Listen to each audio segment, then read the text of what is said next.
And the Talk Shop resumes from Studio 255 in the Laramie Plains Civic Center. This segment brought to you by Wholesale Fireworks, 1348 U.S. Highway 287. They have their safe shoot, their annual safe shoot with opportunity on 35 acres for you and your family to enjoy a place where you're welcome to shoot off wholesale fireworks. That's 1348 U.S. Highway 287. They also serve Glen Rock. They serve Gillette and Lander, Rock Springs rather, and Cheyenne, as well as Buford.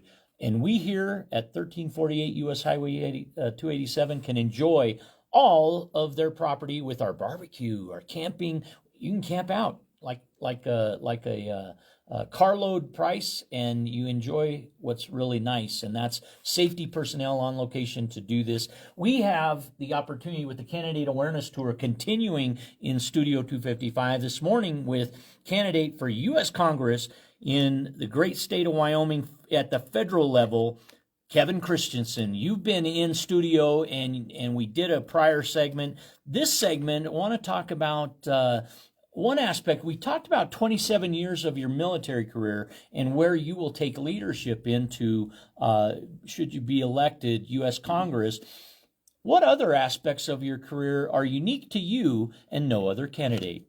Well, 6 years working in Wyoming with the Bureau of Land Management.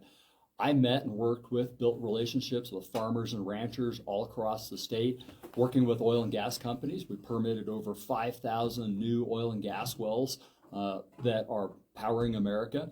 And we mined 1.7 billion tons of coal out of the Powder River Basin. But one thing I'm really proud about is that public lands are really important to the people of Wyoming. And I increased access to public lands by 80,000 acres. And, you know, people have a strong desire to be able to use and enjoy their public lands. And there's lots of parcels of public lands across the state that are inaccessible to members of the public. I focused on that during my time in the BLM and increased that by 80,000 acres. And that's acres that all of us as Americans can go out and enjoy. Everyone follows news and information, and media can facilitate that. Polling companies can enhance people's attention, perhaps, and focus their attention on perhaps candidates that are in the lead at one point in time. What are polls telling you in your campaign for U.S. Congress for Wyoming? Well, we have great news. We are peaking, we are growing, and we are rising in the polls. The most recent poll has us climbing up to the number 3 spot out of 10 candidates, and we're excited about that. The message across Wyoming is resonating. People are looking for real talk about specific issues. They're looking for somebody who's not a Teton County billionaire. They're looking for people who have grown up in Wyoming, where Wyoming is their home, not transplants from California or other places. They're looking for people who are not career politicians. I am not a career politician. What I am is a person that cares about the people of Wyoming, and that's what I'll bring to Congress. Kevin Christensen, our guest here on the Candidate Awareness Tour 2026. You visited with me back in February, and you took tour of Laramie and did stops at the University of Wyoming. You met in the breezeway with students and faculty, and you met former classmates even. Indeed, yes. And while you visited Wyotech, I remember us being impressed with that facility and that program and the unique vocational education opportunities that were happening, and candidate awareness kind of blossomed with us. I'm curious, since you started your campaign, have you went up in the polls because of a changed message? No. My team, before we even announced, we met and we talked about the really twofold strategy. One is we're going to go all over and listen to what people have to say. We're not going to go around telling people what to believe and what to think. We're going to go around and listen. So that was the first thing we did. We went around and listened. We built a comm strategy that was to focus on the issues that matter to the people of Wyoming. And what's been really interesting to me as I've been around with all the other candidates, we see each other at all the different locations. They're now talking about the issues that we brought forward.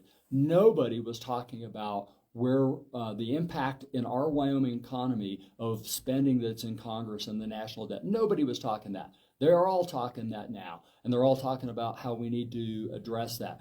Public lands matter to the people of Wyoming. That wasn't on any other candidate's radar, but we've been talking about it. Protecting public lands, increasing public access, while ensuring private property rights. That's now center of the discussion in a number of races now across Wyoming. And the other thing that we heard loud and clear was rising costs of health care and groceries and fuel. And we've talked about specific things that we will do. You can find all this on my website. You can find every position I have, all my press releases, all the very specific things that I put out. I'm not talking about generalities. I'm not talking about things that you need to be afraid of.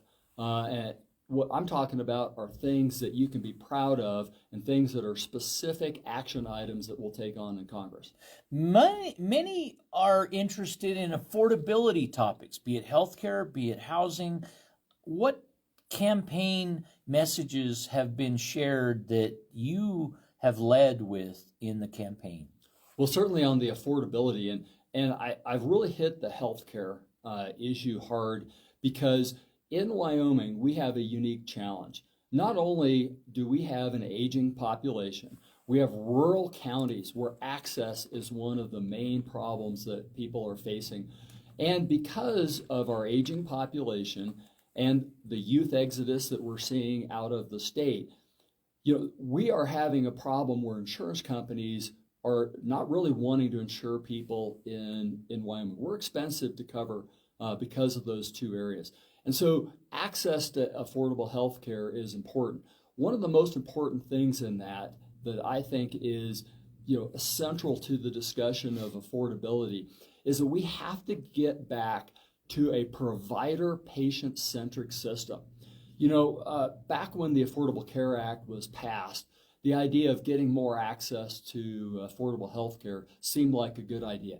But one thing that went off track and went completely off the rails with the Affordable Care Act is that we shifted to a insurance company and to a pharmacy company-centric model. And when we did that, we gave power to those insurance companies to control what healthcare decisions you get. The major decisions that affect you are not being made by your provider. They're not being made generally by you. The decisions of what medication and the procedures that you can get are being decided by insurance companies. We've got to shift back to a provider patient-centric model. And we've got in Wyoming, I will support actions that, one, we can expand Medicaid, I think is an important thing. And we really need the part that I feel that is a crisis in Wyoming that we absolutely have to focus on is mental health. We have a problem in Wyoming and we need to address that. So much of the data shows too that it is key in youth. Youth are feeling disconnected. This phone is a wonderful thing, but folks, we have to make sure that our kids are not getting negative effects from the internet and the smartphone. They're more connected socially, but disconnected from humanity. And when we have that happen, we have kids that are getting more, depression. We're seeing cases where kids are bullied online. And I think one of the things that we have to do is, as parents and grandparents and aunts and uncles, is that dinner table conversation, that connectivity with real people is such an important part. It's essential to our healthcare, and we have to really work on that in Wyoming. Youth healthcare is probably my focus area within that healthcare area. Where are you with respect to assuring Wyoming the coverage of insurance that is fleeting in our state? Largely the reasons you mentioned, but what plan do you have that would change that for Wyoming? Well, here's the thing is healthcare is not as regulated of an industry as you might think it would be from an insurance company perspective. They have way too much control to decide where they're going to insure and the people that they can insure. The only thing that we really gained out of the Affordable Care Act was coverage for pre-existing conditions. What we didn't do with that is say, listen, if you're going to be on healthcare.gov and you're going to be an insurance company, you have to be a provider for all of these areas. You can't be cherry picking on where you go and what things that you offer. You know, we have places in Wyoming that have amazing access to health care, and there are groups of people that have come together. Some of them are faith-based and others. Some corporations have really worked it well to where they have access and they've put together great healthcare plans for their employees. What has happened, though, is when the subsidies expired for the Affordable Care Act, we left out huge swaths of people across Wyoming who can no longer afford. I've talked with so many people who've said, you know, Kevin, here's the thing. I've looked at this. It is better for me to be uninsured than to pay thousands of dollars for a healthcare plan that I can't even use. The deductible is so high, the only thing it would really cover is something catastrophic like a cancer thing. I'm better off paying a la carte at my emergency room than I am having healthcare insurance. And that's what is wrong. We've got to expand that. And, you know, the subsidies that made the Affordable Care Act actually work need to be relooked. I'm not saying that we have to subsidize healthcare. What we really need to do is invest in it. And when we do that, I think we can bring down costs, and we're going to have to make these companies be more affordable. And the way we have to do that is when you look at the profit margin that both pharmaceutical companies and insurance companies, health insurance companies, are posting out there, that's at the expense of us. So when we make healthcare insurance centric, we can't have those same insurance companies in the 30-some% of profit margins. I mean, defense companies are sitting at like 12 to 18%, and that seems outrageous. Health and pharmaceutical companies are the most profitable, and they're doing it at the expense of us. That needs to get fixed. The Talk Shop text line is open, 307-760-3642. And a question comes in on the text line. What do you feel should happen in making things more affordable with respect to should the minimum wage be raised in America? Well, the minimum wage has to be indexed to the growth of cost. So right now, if you look at a graph, and it would show what wage growth has been, and then you look at cost of living, those are getting more divergent every year. More wealth in the hands of the fewest number of people. You have to go back to the start of the 20th century where you had more wealth in the hands of the fewest number of people. The one percenters that are the owners of that money and have the industry are going to have to invest back in the workforce. And when you see that the wage growth is so shallow, you know, we're talking about people that are having to have 2 jobs just to be able to make ends meet. Families that are multiple income families just to make. People in Wyoming are doing everything right, but that gap is getting further and further apart. Minimum wage is one way to do it, but prosperity is the other way to do that. And in Wyoming, one thing that we have to do is, you know, I know the things that I want to do in Congress that will help our core industries in Wyoming, the coal, the oil and gas, the ranching and the farming, and those core industries and tourism. I worked with those laws. Those are not enough. We have to have, one of the keys that we have to have is opportunities for young people to stay in Wyoming. And a lot of people talk about it, but it's a tough problem to solve. One of the things that I think that we have to look at is, all right, Wyoming, are we ready to compete or not? Because we have the best public education system in the country. our students at our universities are some of the brightest in the world, and we're an exporter of talent. We have to compete to keep that. How are other states getting our youth and our talent? Well, one of the things is that other states are investing to make it affordable for young people to come in and homestead. Housing, lack of affordable housing.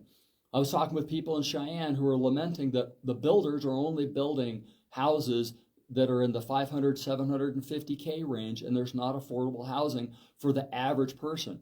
Well, if we aren't willing to invest in that, and there's not affordable housing for young families, then they're going to leave to go to places that do have that. You know, here in Wyoming, our state legislature has made great tax breaks. But who are the tax breaks for? The tax breaks are to keep older people in their homes and to try to reduce property taxes. Well, good. I mean, we want to have property taxes set to the lowest amount. But what are we trying to incentivize? A retirement community for Wyoming? Or are we trying to incentivize business and prosperity and keeping young people? How about a homestead tax to keep young people here and focus on the 20 to 26? That's not a federal issue, but that's about us as the state of Wyoming. We need to outcompete the other states. We're already doing it on the front end. We're making the best, the brightest young people here, and we're exporting them to other states. One question that comes about is with respect to your interest in data centers. Your talk earlier was about technology and that. Well, was data centers on the campaign the target for a campaign talk and speak in February like it is today, or is that enhanced in Wyoming? There's really two things I think about when it comes to data centers. Data center discussion is definitely increasing across Wyoming. Everybody asks me that, and you can find out I've got a specific policy position on that on my website. But I'll give it just what is your site for somebody who just can't wait and they want to go look? Christensen2026.org. That's CHRISTENSEN2026.org. Here's the thing on data centers. We already have them here in Wyoming. This is not a new thing for us. There are good data center designs and there are bad data center designs. We absolutely should not subsidize data centers. They got to pay their way in. They need to be bonded like other industries coming in. If the technology changes overnight and those places get abandoned because there's a new technology, we need bonds to cover their reclamation.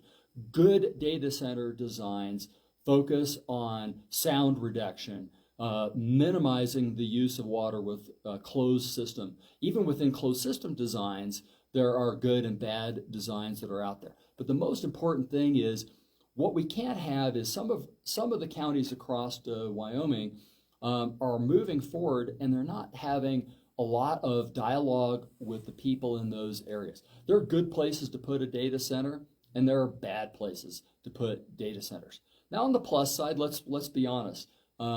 One thing that we can see where places have had data centers, example, Loudoun County, Virginia, they were one of the few places that really incentivized data centers to come in, and many of them did come in, and that there were technology companies that sprung up around the data centers. I was like, why is that?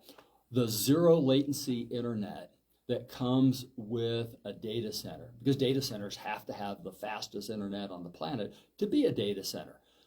Tech companies will sometimes spread around these because they want access to that. So if we incentivize anything, it's for the tech companies to come in around a data center. So those have jobs. Data centers don't come with a lot of jobs. They come with a lot of impacts.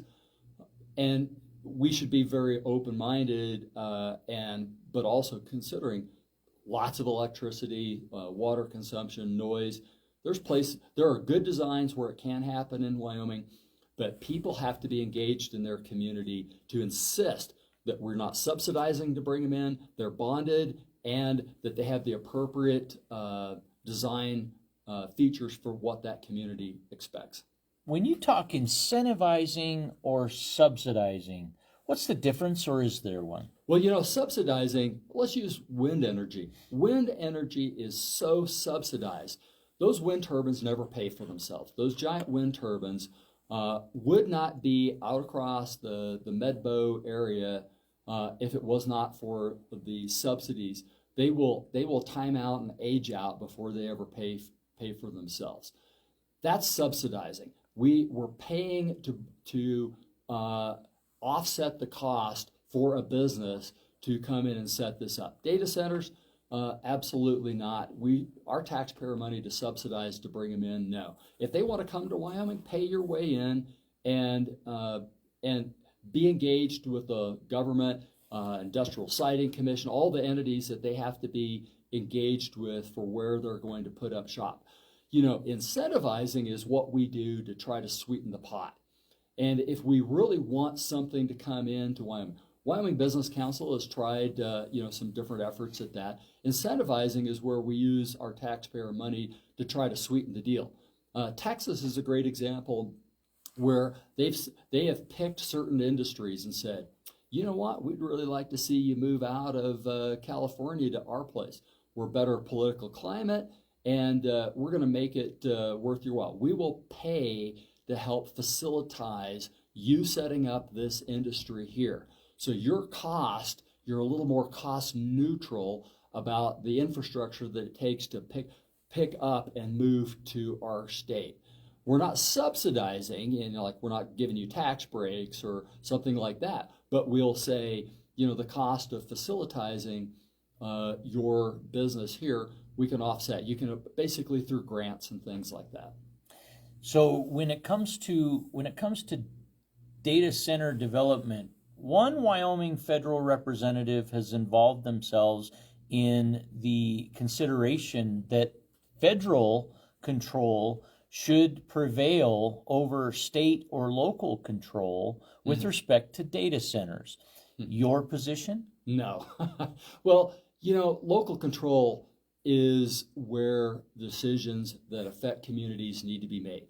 The only exception to that could be there are some data centers that are doing national security. They're contracted. They're focused on some national security level work, and those are different. Data centers for your chat that are going to be churning on your Chat GPT entry is not one of those. Okay, and for me, the federal regulation would apply to those that are tied to major federal programs such as national defense, national security, national intelligence. Yes, for those. But for others that are commercial enterprises that are trying to get in on it, no, that needs to be local control. And local control to me also means that you can say no.